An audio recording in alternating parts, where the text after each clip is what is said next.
mấy anh em nha, thì hôm nay là mình có giới thiệu anh em là một con 2 thì Kawasaki 650cc nè.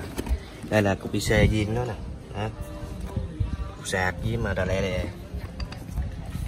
Thì cái bình xăng con này nãy mình có nói anh em rồi đó, thì cái bình này là cái bình 35 ly, không có xài bơm xăng chung với cái bình xăng con nha anh em thấy trong điểm trần nha. Mà cái viên của nó, viên của thằng Kawasaki 650 đó là nó được cái bình bơm xăng rời nha. Đây nè, ống hơi nè, ống xăng lên nè, ống xăng lên nè, còn ống xăng hồi đi về nè. Đó thì cái bô viên của nó là đi cái bô bụng.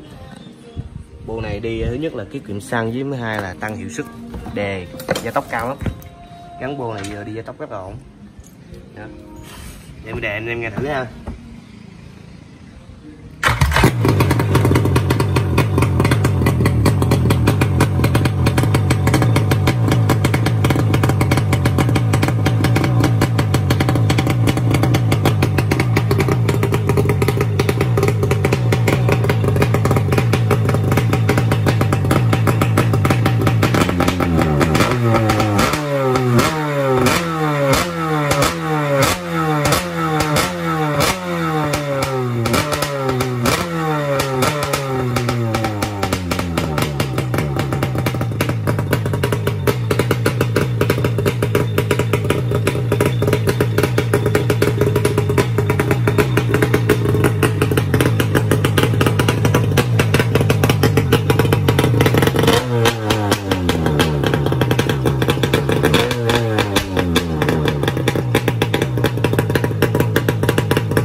Quay đi giới thiệu cho.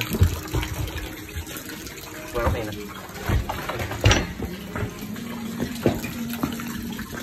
Đây. Thì con này là con Kawasaki 650 ha. Để mình tắt nước cái. Thì đi bình xăng viên nè, bình xăng viên của nó là nó không có, bình xăng viên nó là đi cái bơm gời anh em nha, chứ không đi bơm liền vô giống như mấy cái kia nè. Em quay đây nè coi, đó thấy không? Là khúc này nó không có cái bơm, mà cái bình Z này chạy cái bình bơm xăng gời luôn. Thì nó ở đây cục sạc với đờ le đề của nó đây nè, để mình đề cái cho anh em nghe ha.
hiện tại mình còn 3 con 550 một bạc, 550 2 bạc với con 650 nè.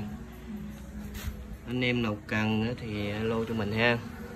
Máy rất là đẹp, máy zin nha, máy zin đẹp liền lạc luôn, bùi zin có đó.